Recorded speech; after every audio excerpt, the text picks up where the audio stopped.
if you could tell us, what would be the danger as far as your government is concerned with moving up the targets or toughening the targets for emission reduction?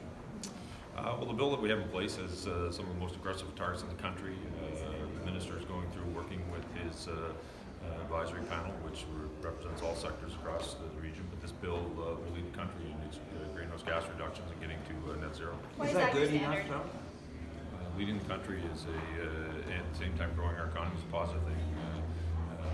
We have had a leading position and we'll continue to have that. Is it good enough if you're leading the country, but it's still not ensuring that it's going to stave off catastrophic climate change? We require all our partners in the Federation and globally to join with us in our march to continue to reduce greenhouse gas production in the province and get to a net zero environment. Premier, a criticism of Bill 213, as it has been with other bills this session, as it has been with many bills your government has brought forward, is that many of the details are left to regulations. And I wonder why you think it's an effective way to draft legislation when oftentimes the meat cannot be debated on the floor of the legislature and the public doesn't get to see the substance until long after the bill has become law. We continue to bring in legislation. This one here, for example, we worked with our partners on Bill 213 that you're referring to. We worked with our partners outside. There's still more ongoing consultation that will be required. We felt it would be important to put the bill on the floor and then that consultation will happen and regulations will be built around it. Generally, though, it's not just the case with 213. It's happened with many other bills. Why do you favor drafting legislation that way? We have, in some, we've actually brought the regulations in. It depends. It's not hasn't been an uncommon practice here in the making of legislation in the province. So that we just continue. But why is that a better way? Well, I think part of it, depending on some of there's still more ongoing consultation, but we required the activity of the House to take place as well. So then that consultation that happens can help build the regulations around it, which can be passed without waiting for another city. That consultation is often happening because people who are affected by the bills have showed up at law amendments and said, we weren't consulted before this was drafted. The first we even saw that was when bills were tabled. Do you feel that your government does sufficient consultation ahead of tabling bills in this House? Yeah, I do. But there's always ongoing consultation. It's never been, when there's controversial bills that are before the House, there's always people who feel there's not been enough consultation around them.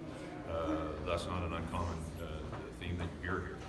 The reality of it is we work with our partners to try to build the most collaborative approach to some legislation, and others governments have to make decisions and bring in legislation, and that's what happens. So I'd like to give it another go. I understand that you're happy with where you are in terms of what you put forward, but a lot of people listen for an extra 5% on that actual target. Why wouldn't you consider an extra 5%? Well, I think it's important to recognize we're leading the country. The fact that we're at 53%, at the same time we need to grow the economy. We need to make sure that as we transition, the actual goals in sustainability, not only sustainability of our environment, but sustainability of our economy. We know that we can reach 53%. Obviously, if we can achieve higher than that target, we will do that. That will be an ongoing commitment by our government, by Nova Scotians. It's not unique to our government. I think this particular issue has gone through all three political parties in the province. And we continue to achieve greater success. And as we continue down this path, it wouldn't surprise me at all that we, not only do we reach 53%, but we actually come above it. So are you saying that increasing the target by 5% could compromise the economy of the province? No, what I'm saying is to you is that 53% is the one that we know we can achieve working with, making some tough decisions. We know we can achieve that, at the same time growing our economy. It's important that we have jobs in the province. It's important that we do so in a way that's protecting our environment. And we can do so. And as we've done in this case, we in the country will be way ahead of where we're currently at now, where the national government wants us to be in 2030. As I said to you, I believe we can achieve the 53% and we'll continue to work at doing better. What tough decisions will be required to make that work? Well, there's always decisions in and around how do we ensure that we get renewable energy on the market. As you know, sometimes those things are related to premium price. We've seen when it puts in the energy market, what does that look like? We've seen some of the issues in and around working with our partners to around the energy efficiency, around buildings, retrofits. All of those things will have a cost associated with them. But we all have committed to ensuring that we do our part with the environment, at the same time trying to create an environment where we can grow an economy. Premier, what evidence do you have that the economy would suffer as a result of toughening those targets? I don't, that's not what I'm saying. What I'm saying to you is that I believe we can do both of them. We can lead the country in greenhouse gas reduction. We can lead the country in getting to net zero, at the same time growing an economy. If you go back and look at the original environmental goals of sustainability, it was actually focused on both. And I would argue that the economy lagged under previous governments. We've seen positive investments in our economy. We've seen good green jobs.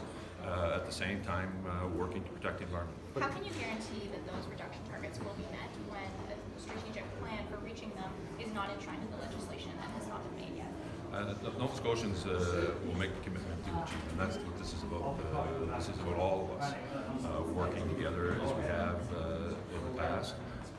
This is an important issue for all Nova Scotians. We've seen through their demonstrations, through their commitment to their own carbon footprint. So I'm confident together we can achieve. The Nova Scotians are turning to the government to guarantee that those things will happen, And we just put in place the legislation that will lead the country. which doesn't guarantee that those reduction targets will be met because there's no plan for it. We have a piece of legislation that is leading the country. Premier, you've talked about the need for effective representation in the House of Assembly and your concerns that people do get the representation that they deserve. Are you in any way concerned that Elena Pond has missed half this sitting? The people of her riding elected her to represent them. She will have to communicate to her constituents why she wasn't here. That'll be up to them whenever they get an opportunity to pass judgment, as all of our constituents will on each of us. Do you know why she hasn't been here? That would unrelated to me. People don't have to notify me whether they're coming or not. It's the speaker. The rules as they are now say that you would have to miss 2 sessions, not sittings, but actual sessions, before your seat would be declared vacant. Is that sufficient to ensure that independent MLAs, MLAs in caucuses actually show up to work? Listen, when the House is sitting, I believe all MLAs should be here unless they have a reason and they need to communicate to the speaker. But those decisions and changes of any of that will go to the House Management Commission. Are you happy though with the rules as is? I'm pleased to report that all of my MLAs are showing up to work.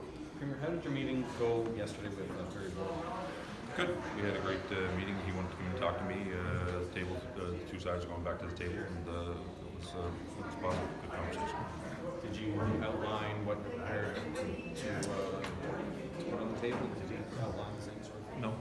We just had a conversation about our two committees will be going back to the table. Not we expected that those discussions would happen prior to the table. Well, we already knew at the end of last week you were going back to the table, so what else was in the nature of the conversation? He asked me for a meeting, so I had a meeting. And what was the nature of the meeting? We had a meeting about going back to the table. The conversation's going to happen. Those decisions will happen at the table. When will you come back to the table? We're ready now. We're ready. I think they are required. I think it's Friday, but I think it is Friday.